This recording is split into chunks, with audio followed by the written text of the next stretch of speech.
महावीर नाम का एक शिव भक्त था। ये शिव भक्ति उसे अपने काम से मिली थी। महावीर भजन कीर्तन जागरण और धार्मिक समारोह में शिव बनता था। बदले में महावीर को जो भी पैसे मिलते वो खुशी खुशी उन पैसों को लेकर घर आ जाता था। माधवी, ये मेरी आज की कमाई। तुम कह रही थी ना थोड़ा राशन लाना है, तो ये रुपए काम आ जाएंगे। और अब तो तुम्हें अपने साथ साथ होने वाले बच्चे का भी ध्यान रखना है। तुम मेरी चिंता मत किया करो जी। अरे चिंता कैसे ना करूं? शादी के बाद हमारे जीवन में इतनी बड़ी खुशी आई है। मैं अपने आने वाले बच्चे को बहुत खुशियाँ दूंगा, खूब मेहनत करूंगा। ऐसे ही एक दिन महावीर एक धार्मिक समारोह में जाने के लिए तैयार हो रहा था। सुनो जी, बाहर तो बहुत तेज मूसलाधार बारिश हो रही है, आप कैसे जाओगे? माधवी, मेरा जाना बहुत जरूरी है। मैंने इस कार्यक्रम के रुपए एडवांस लिए हुए हैं और बारिश हो या सर्दी गर्मी हमें तो मेहनत करनी ही है। अगर मेहनत नहीं करूंगा तो आने वाले बच्चे का और तुम्हारा ख्याल कैसे रखूंगा? अगर मना कर दिया तो बात ठीक नहीं रहेगी। लगता है मेरा फोन बज रहा है। हेलो, हाँ भैया जी, वो मेकअप करने वाले भैया जी नहीं आए? महावीर भैया, बारिश बहुत तेज हो रही है और तुम्हारी गली में पानी भरा हुआ है, वैन अंदर नहीं आ सकती। मेकअप मैन भी मेरे साथ ही है। एक काम करो, तुम वैन में ही तैयार हो जाना, ऐसे ही छाता लेकर आ जाओ। ठीक है भैया जी, आप वहीं रुको, मैं आता हूँ। माधवी, मुझे छाता दे दो, मैं सड़क तक पैदल चला जाता हूँ। वैन गली के अंदर नहीं आ सकती, मैं रास्ते में ही तैयार हो जाऊंगा। महावीर छाता लेकर गली से बाहर जा ही रहा था कि अचानक एक दीवार महावीर के ऊपर गिर जाती है और सीधे पैर पर दीवार का पलटा गिर जाता है। आस पड़ोस के लोग जब महावीर की चीख सुनते हैं तो महावीर का नाम सुन हाथ भी आ जाते हैं। इसी तरह महावीर को जल्दी से हॉस्पिटल लेकर जाते हैं। डॉक्टर, मेरे पति ठीक तो हो जाएंगे ना? उनको ज्यादा चोट तो नहीं आई है? देखिए, अभी हम कुछ नहीं कह सकते। आपके पति के सीधे पैर पर मलबे के वजन से बहुत चोट आई है, हमें देखकर ही पता चल सकता है। हे भोलेनाथ, ये सब क्या हो गया? मेरे पति को ठीक कर दो प्रभु, उन्हें कुछ न हो। माधवी, अपने आप को संभाल, तू गर्भवती है। अगर तू ज्यादा रोएगी तो बच्चे पर असर पड़ेगा। बेटी, सब ठीक हो जाएगा। भगवान भोलेनाथ पर विश्वास रख, वो महावीर को कुछ नहीं होने देंगे। माधवी जी, हमने बहुत कोशिश की पर आपके पति का सीधा पैर पूरी तरह से बेजान हो चुका है, उसमें कोई हरकत नहीं है। अब उन्हें बैसाखी के सहारे ही चलना होगा। मेरा पैर खराब हो गया माधवी, मैं अब अपना काम नहीं कर पाऊंगा। इन्हीं पैरों के सहारे तो मैं कमाता था, मैं अपाहिज हो गया। उदास मत होइए जी, शायद भगवान हमारी परीक्षा ले रहे हैं। आपको इस परीक्षा में उत्तीर्ण होना है। मैं आपकी हिम्मत बनूंगी, आप हिम्मत मत हारो जी। महावीर का पैर खराब होने से वो बैसाखी के सहारे चलता था। इसी कारण महावीर उस काम को नहीं कर सकता था जो काम अभी तक उसकी रोजी रोटी की कमाई का जरिया था। महावीर का काम बंद हो जाने से उसके साथियों ने भी उससे किनारा कर लिया। वो कहते हैं ना, सुख के सब साथी, दुख में न कोई। धीरे धीरे महावीर को पैसों की तंगी होने लगी और वो बहुत निर्धन हो गया। माधवी गर्भवती थी और उसे खाने को पर्याप्त भोजन नहीं मिल रहा था। इसी वजह से वो भी अब बहुत कमजोर हो गई थी। एक दिन महावीर बहुत रोने लगा। हे भोलेनाथ, आप देख रहे हैं ना मेरी क्या दशा हो गई है। मेरे पास इतने पैसे भी नहीं है कि मैं माधवी को भरपेट भोजन ला कर दे सकूं। वो बेचारी मुझसे कुछ भी नहीं कहती है, चुपचाप जो रूखी सूखी मिलती है वो खा लेती है। प्रभु, कल माधवी का महाशिवरात्रि का व्रत है और अपने घर में खाने को अन्न का दाना तक नहीं है। वो फलाहारी व्रत कैसे पूर्ण करेगी? प्रभु, मेरी सहायता करो।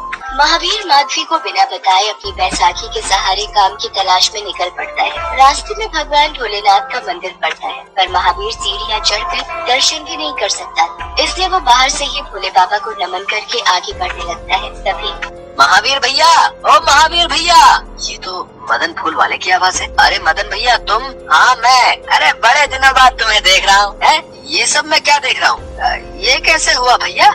महावीर मदन फूल वाले को सारी घटना सुनाता है। महावीर की दुख भरी बातों को सुनकर मदन की आंखों में आंसू छलक आते हैं। एक काम करो भैया, मैं तो साइकिल पर फूलमाला हार बेचता हूँ। कल महाशिवरात्रि है, यहीं शिव मंदिर के बाहर बैठकर बेच देना। तुम्हारी थोड़ी तो कमाई हो ही जाएगी, जिससे तुम कल शिवरात्रि व्रत का सामान भी खरीद सकोगे। मदन भैया, ये तो बहुत अच्छी बात हो जाएगी। तुम मुझे फूल और बेलपत्र दिलवा दो। तुम्हारी बड़ी मेहरबानी, तुमने मेरे लिए इतना सोचा। मैंने नहीं, भगवान भोलेनाथ ने, क्योंकि इस दुनिया में जो भी कुछ होता है प्रभु की इच्छा से ही होता है। मदन फूल वाला फूलों की दुकान से महावीर को फूल और बेलपत्र दिलवा देता है और महावीर को घर तक छोड़ देता है। अगले दिन महावीर सभी फूलमाला और बेलपत्र लेकर मंदिर के बाहर बेचने के लिए बैठ जाता है। फिर कहते हैं ना, कुछ लोग किसी का काम बनते नहीं देख सकते। उनके पास सब कुछ होगा पर किसी की जरूरत में मदद करना नहीं जानते। मंदिर के बाहर एक फूल वाले की दुकान है। वो महावीर से लड़ने लगा। और तू यहाँ किससे पूछ कर बैठा है? यहाँ पर कई सालों से मैं ही फूल की दुकान चला रहा हूँ और आज वैसे भी महाशिवरात्रि का दिन है तो अच्छी कमाई होगी और तू बीच में मेरे ही पेट पर लात मारने आ गया।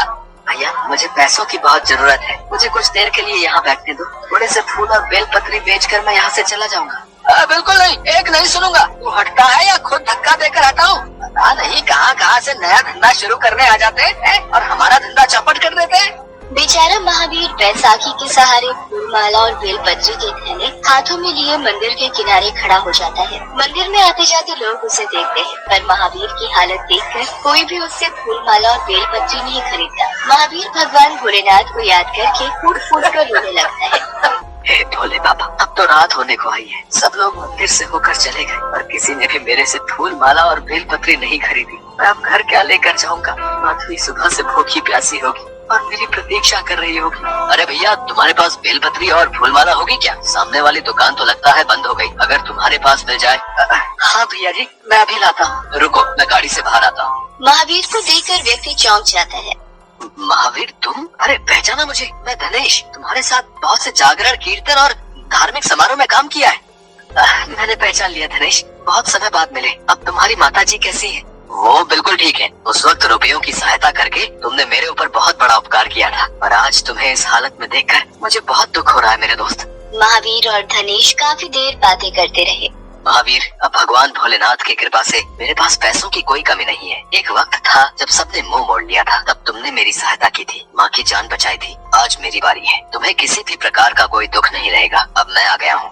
धनेश महावीर को गले से लगा लेता है और उसके पश्चात महावीर धनेश को लेकर घर पहुंचता है। माधवी भी धनेश से मिलकर भोलेनाथ ने महावीर के हाथों निस्वार्थ भावना से किए गए पुण्य का फल महावीर को दे दिया था। धनेश की सहायता मिलने पर इलाज से महावीर भी ठीक हो गया। इस तरह महादेव की कृपा इन लोगों पे पड़ी और ये लोग बहुत ही ठीक हो गए और फिर से अपने काम को शुरू कर दिए। तो कैसी लगी आपको ये कहानी?